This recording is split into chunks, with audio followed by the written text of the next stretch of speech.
Andrew Sullivan, you wrote this piece in Newsweek, an extraordinary piece called Crisis in Christianity. What did you take away from what you just heard the Cardinal say?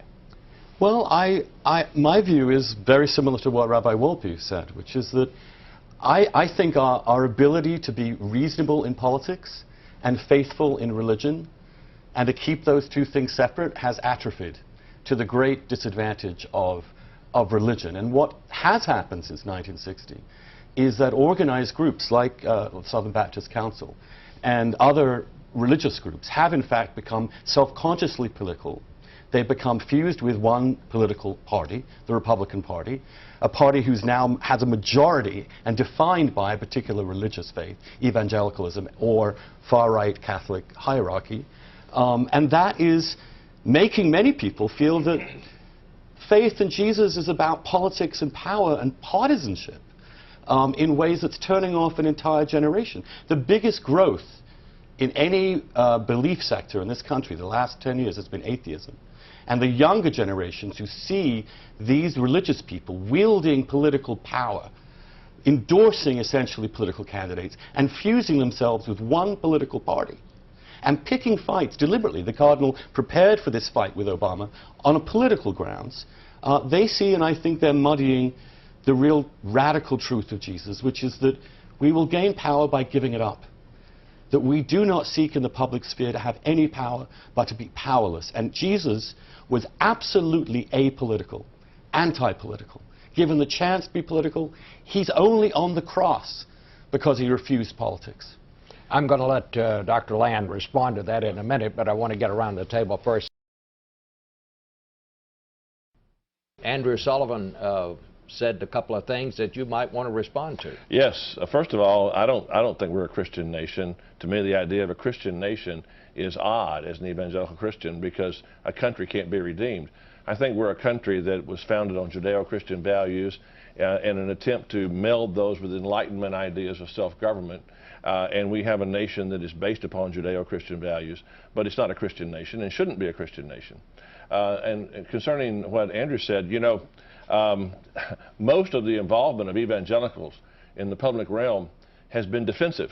It wasn't offensive. We did make abortion on demand legal in every state in the country and strike down these laws against abortion in all 50 states. We didn't seek to erode the expression in the public square by people of faith.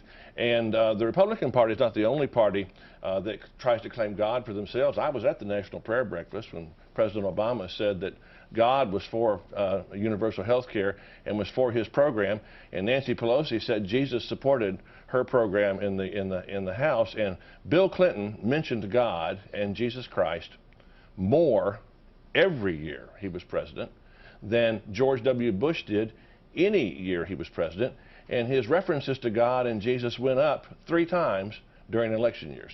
So please, let's stop the hypocrisy of one party being welded to one religious. The religious left, the religious left is the Democratic Party at prayer. Oh, please. First of all, my piece criticizes President Obama for precisely that thing. I'm as opposed to the religious left using Jesus to advance their politics as I am opposed. Program.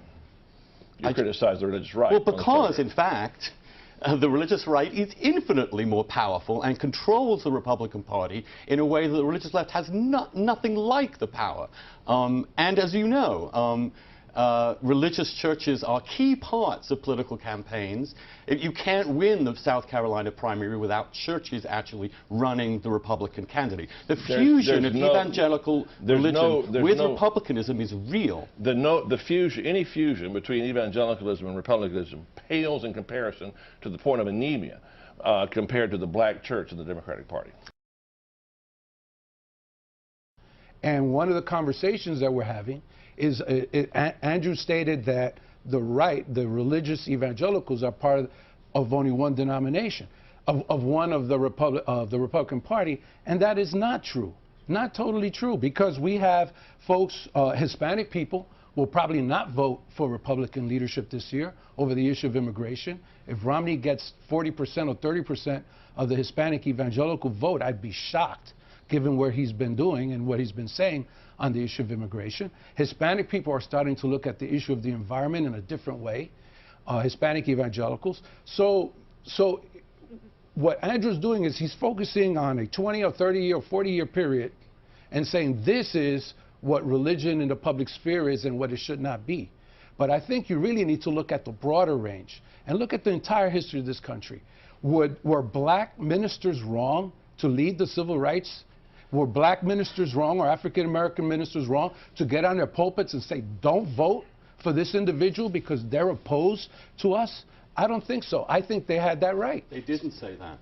They did what Jesus did, which is they put Christianity in the public square by their personal example, just by living the life of Jesus. They marshaled a moral movement. They sought not to seek power. They wanted to show their powerlessness. When they were attacked, they stayed nonviolent, and that is how Jesus transforms the world, not by getting involved in political parties. Getting registered to vote, on the right to vote. The right to vote empowered them so that now the majority of sheriffs in Alabama and Mississippi are African American. But that was Lyndon Johnson's role to legislate, not the churches. Martin Luther King Jr. was marching for the right to register to vote. And the march was a right, the Selma March was to vote. It was the right to register to vote because they'd been disenfranchised. But that is not associated with one political party. It is of course not, but it's about power, and it's about Jesus commanded us to be salt and light. And one of the ways you're salt and light is to seek to influence government. The abolitionists Jesus never sought to control anyone and said to leave to Caesar what is Caesar's. And to render to God that which is God, which is ultimate authority. Which is not what the religious right is doing. Romans 13 says God is supposed, that the government is supposed to damage those who do evil and reward those for that which is right.